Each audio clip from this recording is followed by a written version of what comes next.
వైకుంఠ ఏకాదశి సందర్భంగా వైష్ణవ ఆలయాల్లో భక్తుల రద్దీ నెలకొంది. ఉత్తర ద్వార దర్శనాల కోసం భక్తులు భారీగా తరలివచ్చారు. దీంతో ఆలయాల పరిసరాలు గోవింద నామస్మరణతో మారుమ్రోగుతున్నాయి. ముఖ్యంగా తిరుమలతో పాటు యాదగిరిగుట్ట, భద్రాచలం, సింహాచలం, ఒంటిమిట్ట, కోదండరామయ్య ఆలయాల్లో విపరీతమైన రద్దీ నెలకొంది. ఇవాళ ఉత్తర ద్వారం నుంచి ఆలయాల్లోకి వెళ్ళి విష్ణుమూర్తిని దర్శించుకుంటే వైకుంఠం ప్రాప్తిస్తుందని భక్తుల నమ్మకం. దీంతో ప్రధాన ఆలయాలకు అర్ధరాత్రే చేరుకున్నారు భక్తులు. ఉదయం ఉత్తర ద్వారాలు తెరిచి ప్రత్యేక పూజా కార్యక్రమాలు నిర్వహించారు. అనంతరం భక్తులకు ఉత్తర ద్వార దర్శనాలు కల్పిస్తూ ఉన్నారు. తిరుమలలో శ్రీవారికి ఏకాంతంగా కైంకర్యాలు, అభిషేకాలు నిర్వహించారు.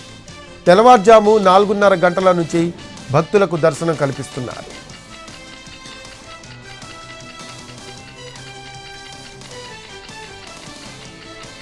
సీఎం రేవంత్ రెడ్డి వాళ్ళ జిల్లా కలెక్టర్లతో కీలక సమావేశం నిర్వహించనున్నారు. మధ్యాహ్నం సచివాలయంలో సీఎం అన్ని జిల్లాల కలెక్టర్లతో మీటింగ్లో పాల్గొనున్నారు. ఈ సమావేశంలో ముఖ్యంగా రైతు భరోసా, రేషన్ కార్డులు, ఇంద్రమ్మ ఇళ్లపై చర్చించనున్నారు. త్వరలో రానున్న స్థానిక సంస్థల ఎన్నికలలో ప్రజల్లోకి ప్రభుత్వ పథకాల గురించి విస్తృతంగా తీసుకువెళ్లేందుకు నేతలు, కార్యకర్తలు, అధికారులు పలు కార్యక్రమాలు చేపట్టాలని ఇదివరకే సీఎం రేవంత్ రెడ్డి సూచించారు. ఈ క్రమంలో అన్ని జిల్లాల్లో ప్రభుత్వ పథకాలు, అభివృద్ధి, ఇంకా ఎలాంటి కార్యక్రమాలు చేపట్టాలి అనే అంశాల మీద సీఎం కలెక్టర్లతో చర్చించనున్నారు. కేటీఆర్ను 7 గంటల పాటు ప్రశ్నించారు ఏసీబీ అధికారులు. అయితే తనను ఎప్పుడు అరెస్ట్ చేస్తారు అంటూ పదే పదే అధికారులను అడిగారు కేటీఆర్. ఇప్పుడు చేస్తున్న విచారణ అంతా ఫార్మాలిటీనే కదా అని, అరెస్ట్ చేయడం ఖాయమే కదా అని ప్రశ్నించారు. పండగ హాలిడేస్ ఉన్నాయి కనుక ఇవాళ్లే అరెస్ట్ చేస్తారా అంటూ ఏసీబీ అధికారులను ప్రశ్నించారు కేటీఆర్. విచారణ ముగించి సాయంత్రం 5 గంటలకు మీరు వెళ్ళొచ్చని చెప్పారు ఏసీబీ అధికారులు.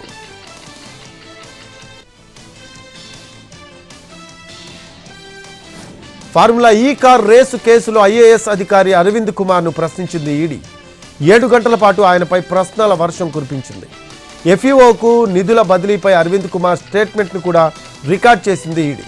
మొన్న ఇదే కేసులో బిఎల్ఎన్ రెడ్డిని కూడా ప్రశ్నించారు ఈడీ అధికారులు.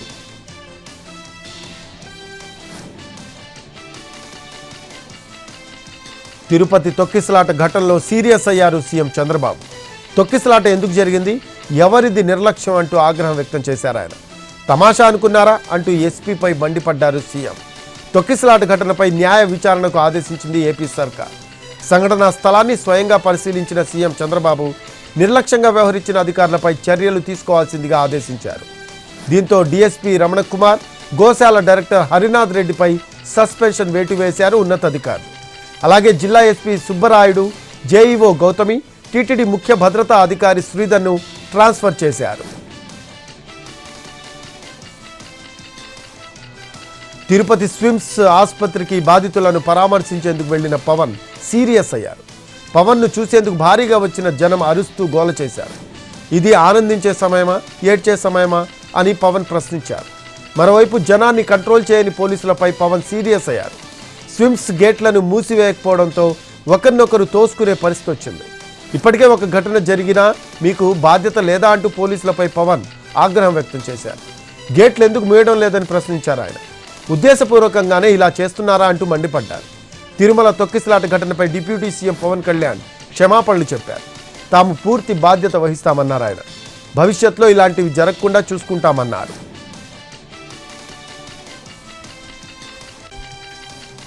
తిరుమల తొక్కిసలాట ఘటనలో మృతి చెందిన వారి కుటుంబాలకు ఒక్కొక్కరికి కనీసం 50 లక్షల రూపాయల వరకు పరిహారం ఇవ్వాలని మాజీ సీఎం జగన్ డిమాండ్ చేశారు. అలాగే గాయపడిన వారికి ఆసుపత్రిలో ఉచితంగా వైద్యం చేయించాలి అన్నారు. వారికి 5 లక్షల రూపాయల పరిహారం ఇవ్వాలన్నారు. అంతేకాదు దీన్ని పూర్తిగా ప్రభుత్వ తప్పిదంగా ఒప్పుకోవాలి అన్నారు జగన్.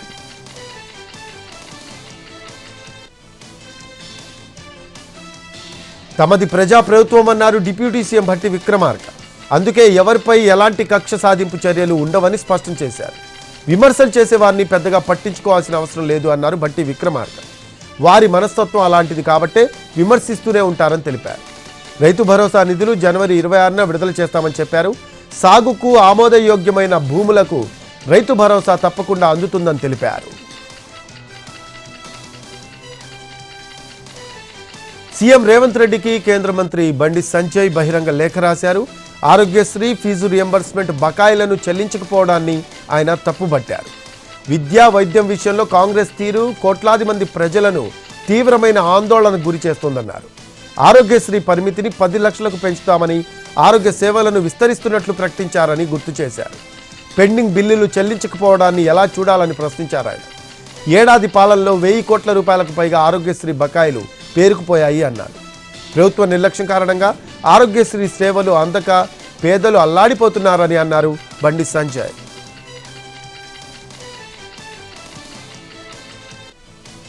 తెలంగాణలో ఆరోగ్యశ్రీ సేవలు యథావిధిగా కొనసాగనున్నాయి. నెట్వర్క్ హాస్పిటల్స్ అసోసియేషన్తో జరిగిన చర్చలు ఫలించాయి. వైద్య సేవలను కొనసాగించేందుకు ప్రైవేట్ ఆసుపత్రులు అంగీకరించాయి. 100 కోట్ల రూపాయల ఆరోగ్యశ్రీ బకాయిలు తక్షణ విడుదల, ప్యాకేజీ రేట్ల రివిజన్కు డిమాండ్ చేస్తున్న తెలంగాణలోని ప్రైవేట్ ఆసుపత్రులు మెత్తబడ్డాయి. సేవలు నిలిపేస్తామంటూ ప్రభుత్వానికి జారీ చేసిన అల్టిమేటం విషయంలో వెనక్కి తగ్గాయి. ఆసుపత్రుల ప్రతినిధులతో ఆరోగ్యశ్రీ సీఈఓ శివశంకర్ చర్చలు జరిపారు. రోగులకు ఇబ్బంది కలగకుండా వైద్య సేవలు అందించాలని కోరారు. ఏడాది కాలంలో ఆరోగ్యశ్రీ ఆసుపత్రులకు 1130 కోట్ల రూపాయలు చెల్లించిన విషయాన్ని గుర్తు చేశారు ఆయన. బకాయిల్ని సాధ్యమైనంత త్వరలో చెల్లిస్తామని భరోసా ఇచ్చారు.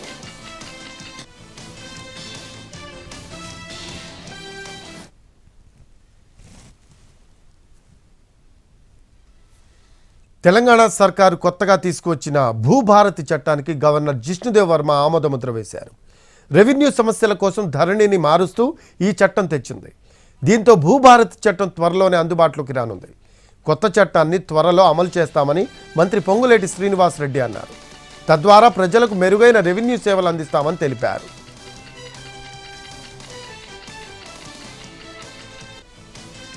ఏపీలో పింఛన్ల వెరిఫికేషన్ కొనసాగుతోంది. మొత్తం 8,18,000 పెన్షన్లను వెరిఫికేషన్ చేయనున్నారు అధికారులు. దివ్యాంగుల పెన్షన్తో పాటు కిడ్నీ, హార్ట్ ప్రాబ్లం, తలసేమియా ఇలా వివిధ కేటగిరీలుగా పెన్షన్ తీసుకుంటున్న వారి వివరాలను పరిశీలిస్తూ ఉన్నారు. నకిలీ సర్టిఫికేట్తో పెన్షన్ తీసుకునే వారిని గుర్తించే పనిలో ఉంది ప్రభుత్వం. 3 నెలల పాటు తనిఖీ చేయనుంది. జిల్లా స్థాయి అధికారులు, మెడికల్ టీం, ఒక డిజిటల్ అసిస్టెంట్ సహాయంతో పెన్షన్ తనిఖీలు చేస్తున్నారు. నకిలీ సర్టిఫికెట్ ఇచ్చిన పెన్షనర్లకు నోటీసులు ఇచ్చి ఆ తర్వాత పెన్షన్ తొలగించాలని నిర్ణయించారు.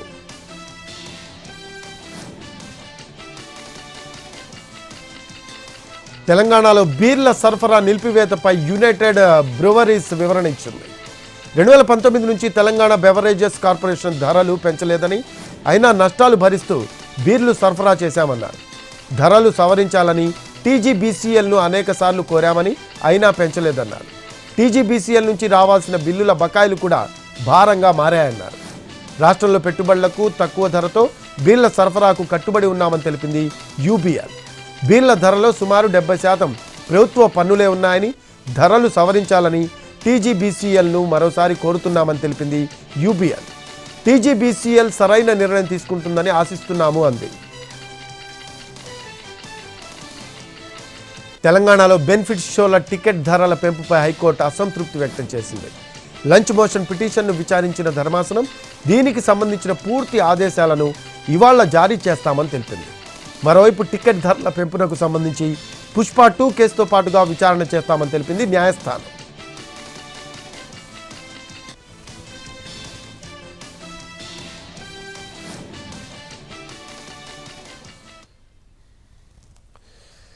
జమ్మూ కాశ్మీర్ ముఖ్యమంత్రి ఒమర్ అబ్దుల్లా షాకింగ్ కామెంట్స్ చేశారు. మనమంతా ఐక్యంగా ఉంటామా లేదా అనే విషయంపై స్పష్టత లేదని ఒమర్ అబ్దుల్లా అసహనం వ్యక్తం చేశారు. ఢిల్లీ అసెంబ్లీ ఎన్నికల తర్వాత కూటమిలోని భాగస్వామ్య పార్టీలన్నీ సమావేశం నిర్వహించాలని అభిప్రాయపడ్డారు. లోక్సభ ఎన్నికల కోసమే కూటమి ఏర్పడినట్లయితే పొత్తుకు స్వస్తి పలకాలని ఒమర్ అబ్దుల్లా అన్నారు.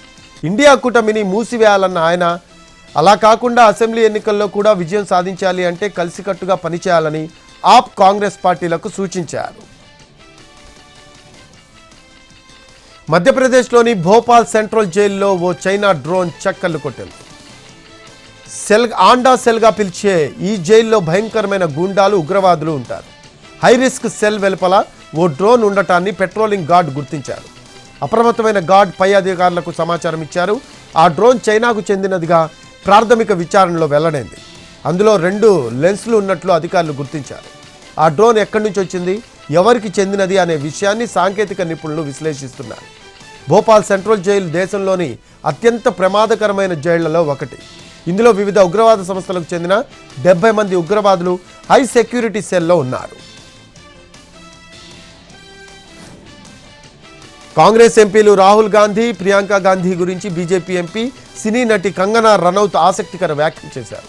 తాను నటించిన ఎమర్జెన్సీ చిత్రాన్ని వీక్షించాలని ఇద్దరు నేతలను కలిశానన్నారు. సినిమాను చూడాలని రాహుల్ను ఆహ్వానించేందుకు వెళ్తే ఆయన అంత మర్యాదగా వ్యవహరించలేదన్నారు. అదే ప్రియాంక విషయంలో మాత్రం భిన్నమైన అభిప్రాయాన్ని వ్యక్తం చేశారు. ఆమె చిరునవ్వుతో పలకరించి మాట్లాడారని తెలిపారు. ప్రియాంక గాంధీతో సంభాషణ తనకు ఎప్పటికీ గుర్తుండిపోతుందన్నారు ఆమె. కేంద్ర ప్రభుత్వం తమ డిమాండ్లను పరిష్కరించుకుంటే ఫిబ్రవరి 24, 25న దేశవ్యాప్తంగా బంద్ నిర్వహిస్తామని అఖిల భారత బ్యాంక్ అధికారుల సంఘం హెచ్చరించింది.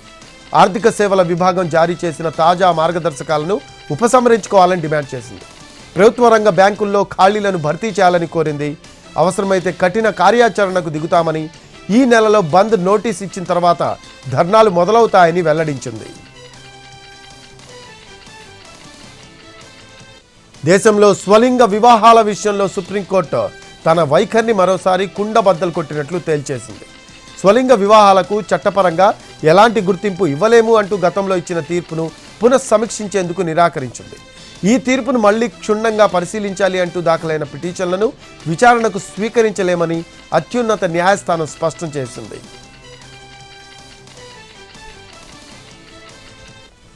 ఖలిస్తానీ ఉగ్రవాది హర్దీప్ సింగ్ నిజ్జర్ హత్య కేసుపై భారత్, కెనడా మధ్య విభేదాలు కొనసాగుతూనే ఉన్నాయి. ఈ కేసులో గతేడాది 4 భారతీయులను టొరాంటో పోలీసులు అరెస్ట్ చేశారు. తాజాగా నిందితులందరికీ బెయిల్ మంజూరైంది. నిజ్జర్ కేసులో ఫస్ట్ డిగ్రీ అభియోగాలపై కరణ్ బ్రార్, అలాగే కమల్ ప్రీత్ సింగ్, కరణ్ ప్రీత్ సింగ్, అమర్దీప్ సింగ్ పై అభియోగాలు మోపారు.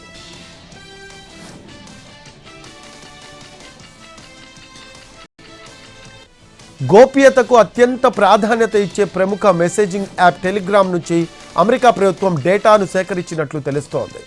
ఈ మేరకు టెలిగ్రామ్ తన పారదర్శక నివేదికలో వెల్లడించింది. గతేడాది 900 రిక్వెస్టులు పెట్టి 2253 మంది యూజర్ల డేటాను అమెరికా ప్రభుత్వం సేకరించినట్లు టెలిగ్రామ్ తెలిపింది. తొలి 9 నెలల్లో 14 రిక్వెస్టులు రావడంతో 108 మంది డేటాను ప్రభుత్వానికి అందజేసినట్లు టెలిగ్రామ్ వెల్లడించింది. సినిమా నిర్మాణంపై నటుడు సోనూ సూద్ సంచలన వ్యాఖ్యలు చేశారు. సినిమా నిర్మాణంలో వృధా ఖర్చు పెరిగిపోతుందని అన్నారు. ఆయన స్వీయ దర్శకత్వంలో వస్తున్న ఫతేహ్ ప్రమోషన్లో భాగంగా మాట్లాడారు. నటీనటులు ఆలస్యంగా షూటింగ్ రావడం, విదేశాల్లో షూటింగ్కు 100 మంది అవసరమైతే 150 నుంచి 200 మంది సిబ్బందిని నిర్మాతలు తీసుకువెళ్తున్నారని వెల్లడించారు.